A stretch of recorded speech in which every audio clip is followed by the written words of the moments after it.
Sister क्या नाम है आपका? पूजा नाम है। कहाँ के रहने वाले आप? खन्ने की। आपने लिखा कि आपकी गवाही है कि पिछले 12 साल से आप अपनी फैमिली में रिजेक्टेड हो रहे थे। हाँ जी। क्या क्या होता था आपके परिवार में, क्या बताइए आप सबको। बहुत कुछ होता था, किसी ने भी मुझे कदर नहीं की। खुल के बताइए आप अपनी गवाही को कि क्या होता था आपके हस्बैंड के साथ, आपका रिश्ता कैसा था आपके परिवार के साथ? अच्छा नहीं था, सारे लोग मुझे पागल कहते थे, बहुत मार पीट हर चीज मेरे साथ हुआ। पागल क्यों कहते थे लोग आपको? क्योंकि कहते थे कि किसी काम का नहीं है, ना तो ये शक्ल सूरत अच्छी है, नहीं तो ये किसी काम की है। क्या क्या आप क्या सोचते थे उस समय जब लोग आपको ऐसा बोलते थे? तो मैं ये सोचती थी कि मैं इस धरती के बोझ हूँ, क्यों ना अपने आप को ही खत्म कर दूं। क्योंकि आपके परिवार वाले भी आपको बुलाते नहीं थे, आपसे बात नहीं करते थे, मेरे से कोई बात नहीं करता था और आपको एक काम वाली औरत कहकर लोग बुलाते थे आपको। हाँ जी, काम और बाई के नाम से ही मुझे जानते हैं। आपने अपनी गवाही को खुलकर दें, क्योंकि एक समय जो रोने का होता है लेकिन एक समय हंसने का, गवाही देने का। हाँ जी। तो अपनी गवाही को खुलकर दें, एंजॉय करके दें गवाही को। बताइए अपनी लाइफ के बारे में, क्या क्या और क्या क्या होता था आपके साथ? मेरे बच्चे कभी मुझे माँ नहीं कहते थे, हस्बैंड कभी वाइफ का वो दर्जा नहीं मुझे दिए। बस एक मजबूरी में मैं ये रिश्ते निभा रही थी। और आपको घर से बाहर निकाल देते थे वो, और आप घर के बाहर बैठे रहते थे। घर से बाहर निकाल के गेट लगा लेते थे और बोलते थे इस पागल का यही जगह है। क्या क्या कहते थे कि तू मर जा, जाके तू मर क्यों नहीं जाती? क्या क्या बोलते थे आप? खुल के बताइए हाँ सबको। जी, वो कहते थे कि तू मरती क्यों नहीं है, क्यों नहीं तेरा एक्सीडेंट हो जाता, तू क्यों मेरे सिर पे रहती है, चली जा इस घर से, मेरी जिंदगी से दूर हो जा। और आपने कई बार आपके गले में रस्सी डालकर आपने मरने की कोशिश की। हाँ जी। क्या क्या क्या, क्या होता था बताइए आप।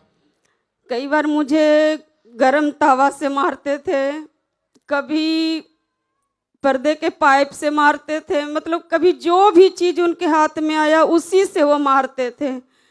और कहते थे कि तू चली क्यों नहीं जाती है मेरी लाइफ से, क्यों मेरे घर में बैठी है, क्यों नहीं चली जाती। जिस कारण आपने कई बार सुसाइड करने की कोशिश की, मरने की कोशिश की। हाँ जी। कैसे कैसे आपने अपने आप को मारने की कोशिश की? मैं चली गई शरण छलांग लगाने के लिए कि मैं जीना ही नहीं चाहती। उस दिन मुझे वो बहुत मारे थे, गरम रोटी बना रही थी, रोटी के तावे से मुझे बहुत मारे, और मैं चली गई रोते रोते। कब उतना दूर चली गई पता ही नहीं चला। फिर भी जाते हुए मैं अपने खुदा को याद कर रही थी कि ऐ मेरे खुदा, तू क्यों मुझे इस लायक बनाया, कि मेरे फैमिली मुझे क्यों नहीं सपोर्ट करते हैं, क्यों मेरी तकलीफ उससे दिखाई नहीं देती। चर्च के बारे में आपको कैसे पता लगा फिर? चर्च के बारे में मुझे मनप्रीत मेरी फ्रेंड है, उन्होंने बोले कि आप चलो मेरे साथ, इस सारे तकलीफ सारे कष्ट तेरे दूर हो जाएंगे। किस दिन आप पहली बार चर्च में आए थे? मैं 10वें महीने में यहाँ पे आई थी, उस समय ये सब कुछ भी नहीं लगा था। फिर मैं यहाँ बैठ के आकर जैसे भी मुझे आया करने में उस प्रकार से की, और उस दिन से धीरे धीरे लाइफ में सुधार होने लगा। और 31 जनवरी 2021 को Sunday healing and deliverance meeting में जब आप चर्च में मौजूद थे, हाँ जी। परमेश्वर के दास ने आपके लिए भविष्यवाणी की, आपके लिए प्रोफेसी हुई थी। हाँ जी। आइए हम उस प्रोफेसी को सुनते हैं एक बार।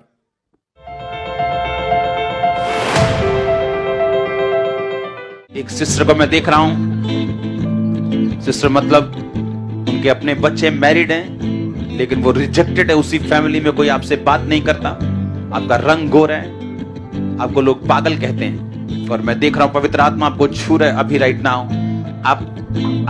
आप येलोइश बिस्किट्स का कलर होता है, जो light yellowish, creamish, dark creamish, ऐसे कलर आप बहुत पहनती हैं सूट में।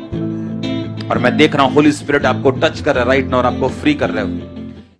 जब आपने उस प्रोफेसी को सुना, भविष्यवाणी को सुना, हाँ जी। क्या क्या लगा आपको उस समय जब वही वर्ड, वही बातें जो आपके जीवन में चल रही थी, वही परमेश्वर के दास ने यहाँ पुलपिट पर से अनाउंस किया, प्रोफेसी की? क्या लगा आपको उस समय?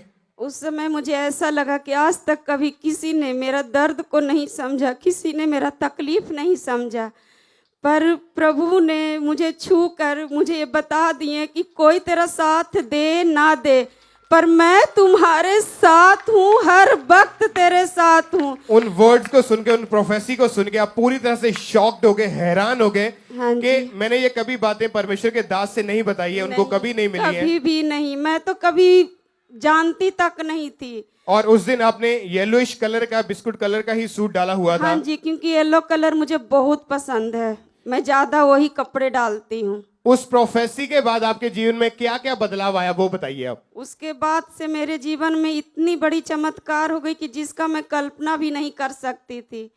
पर आज वो दिन इतना अच्छा है कि मेरा बेटा मुझे माँ कह के बुलाता है, गले से लगाता है, बैठ के साथ में खाना खाता है। और तो और मेरे हस्बैंड भी मुझसे पूछते हैं कि तुम ठीक हो, खाना खा ली, आ जाओ खाना खा लो। तारीफ करें सब अपने हाथों को उठा के, जोर से परमेश्वर के नाम को महिमा दे। हालेलुया। थैंक्स करें अपने हाथों को उठा के सब परमेश्वर का जोर से तालियों के साथ। कितने साल से सिस्टर आपके साथ ऐसा हो रहा था पहले? 12 साल हो गए। 12 साल से आप इतने दुखी हो चुके थे हाँ जी कि सुसाइड करने की कोशिश की। जी। आपके अपने परिवार में आप रिजेक्टेड थे, कोई आपसे बात नहीं करता था, नहीं, कोई भी नहीं। हर समय लड़ाई झगड़ा मारपीट यही घर में रहता था। हाँ जी हाँ जी और जिस कारण आपने मरने की कोशिश की, जी। चर्च में आए, प्रोफेसी हुई हाँ और जी। हमारे spiritual mother pastor Sonia Yusuf Narula ji ने आपके ऊपर ले हैंड प्रार्थना की थी। हाँ जी। उस ले हैंड प्रार्थना के बाद आज कितने दिन हो चुके हैं कि आप बिल्कुल फ्री हैं और आपके घर में इतनी जल्दी बदलाव आया? कितने दिन हो चुके हैं? जब मैं यहाँ से गई उसके बाद मुझे सब कुछ बदला बदला आने लगा, सब कुछ बदलाव हो गया। मुझे लग ही नहीं रहा था कि वही मेरा ये घर है। मैं बहुत खुश हूँ। आज कितने समय हो चुका है कि आपके घर में अपने परिवार के साथ आप खुशी खुशी रह रहे हैं? 1 महीना हो गया। तारीफ करें जोर से अपने हाथों को उठा करके। एक रिजेक्टेड इंसान को परमेश्वर ने एक्सेप्टेड बनाया अपने परिवार में, अपनी फैमिली में, उनको ऊंचा किया, ब्लेस किया, डिप्रेशन से बाहर निकाला, सुसाइडल स्पिरिट से आजाद किया। अपने हाथों को उठाए और सब तालियों के साथ जोर से परमेश्वर के नाम को महिमा दें। सब परमेश्वर का थैंक्स करें इस गवाही के लिए।